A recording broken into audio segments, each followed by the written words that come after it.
We're just two nerds that enjoy video games and want to share that with people that probably need it the most. We've been friends, I guess, 12 years now. We went to Owings Mills High School, and I was a freshman, he was a senior, and we were just on the wrestling team together and became friends. I knew if I ever had any ideas or wanted to start something, Brandon would be the guy to go to.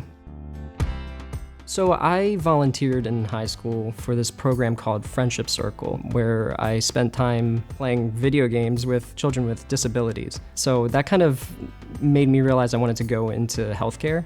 And when I graduated, I started working in the hospital in the cancer department. And I started playing games with patients when they couldn't sleep. And it just really seemed to distract them from their situation, you know, what was going on, their diagnosis, their pain, their nausea. During the pandemic, we were all sad because of the pandemic. We're like, what can we do? Like, we're home bored. How can we make this a little better? The idea just popped into my head, you know, having previous experience playing video games with patients. So the original idea was to physically go in and play with people.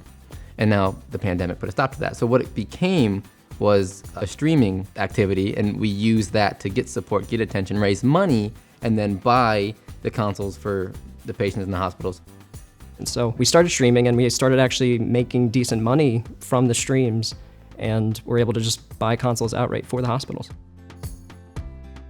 Because a lot of hospitals have that outdated gaming equipment, the old games, patients really aren't interested in playing those. They want to be playing what their friends are playing. So this kind of gives them the opportunity to do that. Most hospitals have this problem, the being outdated problem, and they're all trying to figure out how to solve it right now, and we are just happy to help them solve it.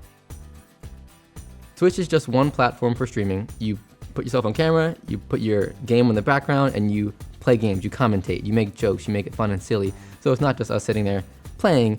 We have all these fun interactions with the audience. It's like, if we raise this much money, he'll shave his eyebrows off. The other time, I ate Carolina Reaper pepper. I have a Pikachu onesie, and he has a Spider-Man suit. And if we raise enough money, we'll be wearing those to the game. It's raw. You think so? Yeah. You're right. It's silly, it's a good time, people laugh, and it kind of incentivizes more donations. It just kind of feeds itself that way. 2, 1, pick! I do Tuesday, Thursday. He does Monday, Wednesday, Saturday. And every time we stream, it's for at least 3 hours. Patients, especially cancer patients, can be there for weeks at a time. And sometimes the hardest part about being in the hospital is just being bored and waiting and feeling awful. So the power of distraction and fun is a really powerful thing. And these are like really sick patients, so it's amazing to give them that little just moment of reprieve. We just want to, you know, make their time that's spent in the hospital a little bit easier. I'm doing it with my best friend. I get to play video games, and it's for a good cause. And I get to make people's nights sometimes.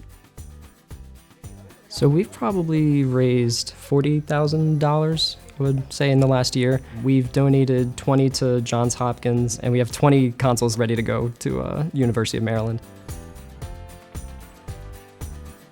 I want it to be massive. I want to eventually provide video games to hospitals all over the world. I want it to be international. You know, right now we're only operating in Baltimore, now soon DC, maybe next out of state, whole country, who knows?